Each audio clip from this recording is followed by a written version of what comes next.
बाहुबली माफियाओं के गठजोड़ के बिना के राजनीति संभव है, वो चाहे किसी भी राज्य की हो। लेकिन जब चुनाव नजदीक आते हैं तो इसमें माफियाओं और बाहुबली की भूमिका पर भी जरूर मंथन और चर्चा होती है कि क्या अब वक्त बदल गया है, क्या अब राजनीति से बाहुबली और माफिया दूर हो गए हैं।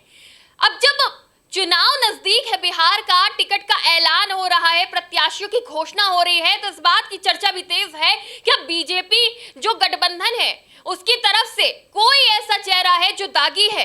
आरजेडी जितने प्रत्याशी उतारे हैं, क्या कोई ऐसा चेहरा है जो दागी है। चर्चा इसी बात पर करेंगे आज हम। नमस्कार, टीवी 24 नेटवर्क देख रहे हैं आप, मैं हूं आपके साथ शिखा मेहरोत्रा और माफिया राजनीति के गठजोड़ पर चर्चा करने के लिए हमारे साथ टीवी 24 नेटवर्क के पॉलिटिकल एडिटर हैं तो अजय। सबसे बड़ी चर्चा इस बात की हो रही है कि जो प्रत्याशियों का ऐलान किया जा रहा है, एक वक्त पर एनडीए लालू सरकार को जंगल राज, माफिया और बाहुबलियों को लेकर घेरती नजर आती थी। अब क्या स्थिति बदल गई है? क्या अब कोई भी ऐसा दागी चेहरा नहीं होता जिसको टिकट दे दिया जाए? क्या नजर आ रहा है? देखिए, बिहार की राजनीति उठा के देखेंगे, आज की नहीं बल्कि दशकों की, तो बिहार की राजनीति में नेताओं और बाहुबलियों का जो गठजोड़ है, यानी राजनीति और बाहुबलियों का जो कॉकटेल नज़र आता है वो बहुत पुराना है। बिहार में बड़े बड़े नाम ऐसे रहे हैं जो राजनीति के फलक तक पहुँचे हैं, यानी कि उन्होंने माफियागिरी से शुरुआत की, माफियागिरी के बाद बाहुबली बने, बाहुबली बनने के बाद वो उच्च सदन तक गए, यानी कि राज्य की विधानसभा से लेकर देश की संसद तक उन्होंने परचम लहराए हैं और बड़े नाम रहे हैं। सवाल ये खड़े होते हैं कि क्या आज बिहार की राजनीति की तस्वीर बदली है। बिहार में इसलिए ज़्यादा चर्चा होती है क्योंकि उत्तर प्रदेश में भी बहुत से ऐसे बाहुबली रहे हैं जो राजनीति में हाथ आजमाते हैं और राजनीति में सफल भी होते हैं। लेकिन बिहार को जब उठा के देखेंगे तो बिहार में बहुत से ऐसे नाम आते हैं, बहुत ज़्यादा संख्या नज़र आती है बाहुबलियों की। तो सीधे तौर पर अब सवाल ये खड़े होते हैं कि क्या आज वो तस्वीर बदल गई है, क्या आज कोई नया अध्याय खुल गया है। लेकिन जब टिकट बंटवारे की बात आती है, यानी टिकट देने की बात आती है, तब फिर से कई नाम ऐसे सामने आते हैं जो बताते हैं कि ये जो राजनीति और बाहुबलियों का कॉकटेल है ये कितना पसंद आता है राजनीतिक दलों को। मैं बात करूंगा मोकामा से जेडीयू ने अनंत सिंह को टिकट दिया है। अनंत सिंह बाहुबली माने जाते हैं, बड़े बाहुबली हैं मोकामा के। और सबसे बड़ी बात यह है कि नीतीश कुमार की सरकार में उनको छोटे सरकार के नाम से जाना जाता है। और सन 2000 से लेकर 2020 तक अनंत सिंह का दबदबा रहा है, यानी कि वो लगातार जीत हासिल करते रहे हैं, वो या उनकी धर्मपत्नी। अब एक बार फिर से अनंत सिंह पर विश्वास जताया है जेडीयू ने, नीतीश कुमार ने उनको टिकट दिया, उन्होंने नामांकन भी कर लिया है। तो मोकामा से ही आरजेडी ने भी सूरजभान सिंह की पत्नी वीणा देवी हैं, उनको टिकट दे दिया है। सूरजभान सिंह के बारे में आपको बता दें कि एक समय टॉप के बाहुबली थे, यानी कि जो रेलवे के ठेके उठते थे, जो टेंडर उठता था, उसमें सूरजभान सिंह का सिक्का चलता था। और सिर्फ बिहार में नहीं बल्कि उत्तर प्रदेश के गोरखपुर तक उनकी तूती बोलती थी। तो सूरजभान सिंह अपने समय के बहुत बड़े बाहुबली रहे हैं और अनंत सिंह अपने में बाहुबली हैं, बड़े बाहुबली हैं। और एक समय था सूरजभान सिंह ने ही अनंत सिंह के भाई को चुनाव में हराया था और सूरजभान सिंह के भाई भी सांसद रहे। अब इनकी धर्मपत्नी वीणा देवी को टिकट मिल गया। पहले बता दें ये सूरजभान सिंह एलजेपी में थे, यानी कि जो पशुपतिनाथ की पार्टी है, चिराग पासवान के जो चाचा हैं उनकी पार्टी उसमें थे, लेकिन वहां से अब इस्तीफा देकर आरजेडी में शामिल हुए। आरजेडी ने इनको टिकट दिया है, तस्वीर स्क्रीन पे चल रही होगी। तेजस्वी यादव बाकायदा सूरजभान सिंह को टिकट देते हुए नजर आ रहे हैं। तो मोकामा में सीधे तौर पर दो बाहुबलियों की जंग देखने को मिलेगी। तो बिहार की राजनीति में जहां बाहुबलियों का राजनीति में जो चैप्टर था वो बहुत पुराना, लेकिन आज भी तस्वीर बदली नहीं है। ये बात है कि लालू यादव के शासनकाल को जंगल राज कहा जाए। कुछ मामले ऐसे आए जिसने बिहार में बड़े सवाल खड़े किए और बिहार को राजनीतिक तौर पर बहुत कुछ झेलना पड़ा देश के अंदर। लेकिन आज भी जब देखते हैं तो बाहुबलियों के साथ रिश्तों से, बाहुबलियों को टिकट देने से कोई भी पार्टी अछूती नजर नहीं आ रही है। मैं कुछ नाम बताऊंगा। एक तो मोकामा का मैंने बताया, जेडीयू से अनंत सिंह हैं, आरजेडी से सूरजभान सिंह की धर्मपत्नी वीणा देवी को दिया गया है टिकट।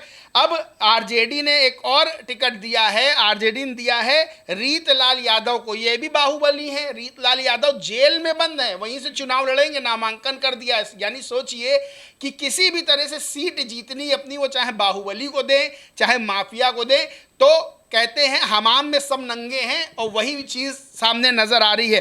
अब जदयू ने जो टिकट दिया है वो भी कुछ नाम बता देते हैं। मोकामा से अनंत सिंह का मैंने बताया ही, एकमा से धूमल सिंह को, और कुचवाय कोट से अमरेंद्र पांडे को टिकट दिया गया, ये भी बाहुबली हैं। यानी कि कोई भी राजनीतिक दल बाहुबलियों से जो मोह है, जो प्यार है, वो नहीं छुड़ा पा रहा है, और जीत हासिल करने के लिए बाहुबलियों को टिकट दिए जा रहे हैं। शहाबुद्दीन का बेटा जो है वो भी चुनाव लड़ रहा है। बहरहाल शहाबुद्दीन तो अब रहे नहीं, शहाबुद्दीन भी अपने समय के बड़े बाहुबली थे, अब उनका बेटा राजनीति में है।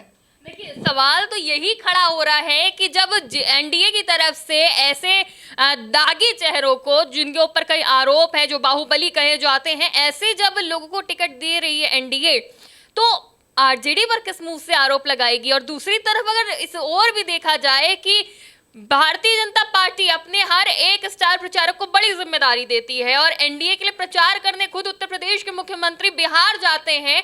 सीएम योगी मंच से कहते हैं कि अब यूपी मॉडल बिहार में भी लागू होगा। जिस तरह से माफियाओं पर कार्रवाई करके उनकी संपत्ति को जब्त करके गरीबों की मदद करी जा रही है, वो बिहार में भी देखने को मिलेगा। लेकिन जेडीयू जैसे प्रत्याशी उतार रही है, एनडीए की तरफ से जैसे प्रत्याशी उतारे जा रहे हैं, तो जो सीएम योगी भरे मंच से हुंकार भर रहे हैं, उसको किस नजर से देखा जाए? देखिए, मुख्यमंत्री योगी आदित्यनाथ बिहार पहुंचे। बिहार में उन्होंने ये कहा कि जो उत्तर प्रदेश में माफियाओं के साथ हमने किया है, जिस तरह से नकेल कस दी है माफियाओं पर, वही बिहार में होगा जब एनडीए की सरकार फिर से आएगी और विकास की गाथा, नई गाथा लिखी जाएगी, और नीतीश कुमार के नेतृत्व में विकास की नई गाथा लिखी भी गई है। लेकिन उत्तर प्रदेश की बात करें तो उत्तर प्रदेश में भी, चाहे वो अखिलेश यादव हो, चाहे वो कांग्रेस हो, लगातार मुख्यमंत्री योगी आदित्यनाथ और उनकी सरकार पर आरोप लगाती है कि अपने वालों को बचा रहे हैं और सामने वालों को जो है उन पर नकेल कस रहे हैं, उनको जहन्नुम पहुंचाने का काम किया जा रहा है। वही बिहार में है, जब बिहार में मुख्यमंत्री योगी आदित्यनाथ ये बात कहते हैं कि माफियाओं पर नकेल कस दी जाएगी, उत्तर प्रदेश में जिस तरह माफियाओं और बाहुबलियों पर नकेल कसी गई, तो फिर सामने आता है कि जदयू जो टिकट बांट रही है वो किस तरह से बांट रही है, और जो बाहुबलियों से प्रेम है राजनीतिक दल का, चाहे वो जदयू की बात, जेडीयू की बात कर ले, चाहे आरजेडी की बात कर ले, तो किसी से छिपा नहीं है। यानी कि जीत सबको हासिल करनी है, अपनी अपनी सीट जो है सबको जीतनी है, किसी भी तरह से सरकार बनानी है, चाहे वो माफिया के बल पे बनाई जाए, चाहे वो बाहुबलियों के साथ गठजोड़ करके बनाई जाए, क्योंकि तमाम उदाहरण सामने हैं। तो एक बात ये क्लियर हो जाती है कि जो राजनीति और बाहुबल का जो कॉकटेल है वो बिहार में, चाहे वो दशकों पुराना रहा हो, लेकिन आज भी वो नजर आता है, और राजनीतिक दलों की जो चाह है, जो प्रेम है, जो प्यार है बाहुबलियों के लिए, वो आज भी किसी से छिपा नहीं है। लेकिन सीएम योगी की मौजूदगी ने उनके जो तेवर थे उसने ये तो साफ कर दिया है कि जिस तरह से यूपी में विपक्षी बाहुबलियों पर हंटर चला है, वो बिहार में भी देखने को मिलेगा। लेकिन अपनी पार्टी में अगर कोई ऐसा है तो वो व्हाइट कॉलर है, वो जो कहते हैं ना, विपक्ष कहता है कि भाई बीजेपी की मशीन में धुलकर सब साफ हो जाते हैं, तो कुछ ऐसे ही बिहार में भी देखने को मिलने वाला है। देखिए, बिहार उत्तर प्रदेश की राजनीति में अंतर समझना पड़ेगा। उत्तर प्रदेश की राजनीति और बिहार की राजनीति में बहुत अंतर है, क्योंकि उत्तर प्रदेश राज्य भी बहुत बड़ा है, और राजनीतिक रूप से जिस तरह से यहाँ पूर्ण बहुमत की सरकार बनती है, बिहार में पूर्ण बहुमत की सरकार नहीं बनती है, लंबे समय से बनती नजर नहीं आ रही है। कोई ऐसे चुनाव ही नहीं लड़ता है कि पूर्ण बहुमत की सरकार बना सके। लेकिन उत्तर प्रदेश में 2007 में बीएसपी की पूर्ण बहुमत की सरकार, 2012 में सपा की पूर्ण बहुमत की सरकार, 2017 में बीजेपी की पूर्ण बहुमत की सरकार, 2022 में फिर बीजेपी की पूर्ण बहुमत की सरकार बनती हुई नजर आई है। और योगी आदित्यनाथ अगर बिहार में कहते हैं कि जब हमारी सरकार आएगी, यानी बीजेपी की सरकार, एनडीए की सरकार आएगी, तो नकेल कसी जाएगी, यहाँ मुख्यमंत्री योगी आदित्यनाथ हैं। बिहार में मुख्यमंत्री इस समय नीतीश कुमार, और जब चेहरा बनेगा तो फिर नीतीश कुमार होंगे। तो योगी आदित्यनाथ जिस तरह से बयान देते हैं, जिस तरह से कार्रवाई करते हैं, नीतीश कुमार की राजनीति और योगी आदित्यनाथ की राजनीति में बहुत बड़ा फासला है। यानी कि योगी आदित्यनाथ बहुत स्ट्रिक्ट माने जाते हैं कि जिसको उनको मिट्टी में मिलाना वो मिट्टी में मिला के छोड़ते हैं। लेकिन नीतीश कुमार वैसे नेता नहीं है जिस तरह से योगी आदित्यनाथ है। तो राजनीति नेताओं में अंतर है और राजनीति में भी अंतर है, क्योंकि उत्तर प्रदेश की राजनीति में बाहुबल का इतना ज्यादा इतने ज्यादा पकड़ नहीं रहे, कुछ एरिया तक बाहुबली, यानी बाहुबली अपने अपने एरिया तक सिमटे रहे।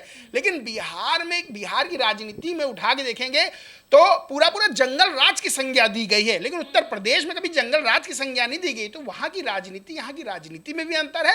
और दूसरी चीज, योगी आदित्यनाथ और नीतीश कुमार में भी अंतर है। तो योगी आदित्यनाथ अभी इलेक्शन में कह रहे हैं, बाद में इलेक्शन में वो प्रचार, स्टार प्रचारक है, प्रचार करके वापस उनको उत्तर प्रदेश की कमान संभालनी, बिहार की नहीं संभालनी है। इसलिए वहां क्या कार्रवाई सामने वाले की जाती है या अपनों को बचाया जाता है या किस तरह से क्या किया जाता है तो बात की बात है। लेकिन जो गठजोड़ है राजनीति और बाहुबल का, वो सीधे तौर पर बिहार में देखने को मिल रहा है। बिल्कुल, बहुत बहुत शुक्रिया अजय। तो देखिए, ये बात तो साफ है कि सीएम योगी का जो यूपी मॉडल है, जो अपराधियों पर, माफियाओं पर नकेल कसी है, उसको उत्तर प्रदेश में तो बहुत पसंद किया जाता है। लेकिन क्या ये फैक्टर बिहार के लोगों को, बिहार की जनता को पसंद आएगा? क्या बिहार की जनता इस फॉर्मूले पर, सीएम योगी की लोकप्रियता पर मुहर लगाएगी? ये तो वक्त ही बताएगा। लेकिन फिलहाल जो देखने को मिल रहा है वो यही है कि जो माफिया और बाहुबली है, उनसे आज भी जो राजनीतिक दल है उनका प्रेम खत्म नहीं हुआ है। जो सीट की चाह है कि एक सीट भी हम हारे नहीं, एक एक सीट जीते, वो चाहे फिर किसी के बाहुबल से जीते या फिर किसी के डर, माफिया के डर से जीते, लेकिन वो सीट हमारे खाते में आनी चाहिए। यही एक बड़ी वजह नजर आ रही है कि किसी भी प्रकार से साम दाम दंड भेद अपनाकर राजनीतिक दल ऐसे ऐसे चेहरों को भी उतारने से पीछे नहीं हट रहे हैं जिन पे या तो वो सजा याफ्ता है या फिर जो है उन्हें बाहुबली की संज्ञा मिली है या फिर जो है वो माफिया की संज्ञा ले चुके हैं। लेकिन यहां भी सबसे इंपॉर्टेंट राजनीतिक दलों के लिए यही नजर आ रहा है कि किस तरह से हमें चुनाव जीतना है, एक एक सीट जीतनी है। तो ये तो साफ है कि वो चाहे पक्ष हो या विपक्ष, दोनों का बाहुबली प्रेम इस चुनाव में नजर आ रहा है। फिलहाल के लिए इतना ही। अपनी प्रतिक्रिया कमेंट के माध्यम से जरूर दीजिएगा।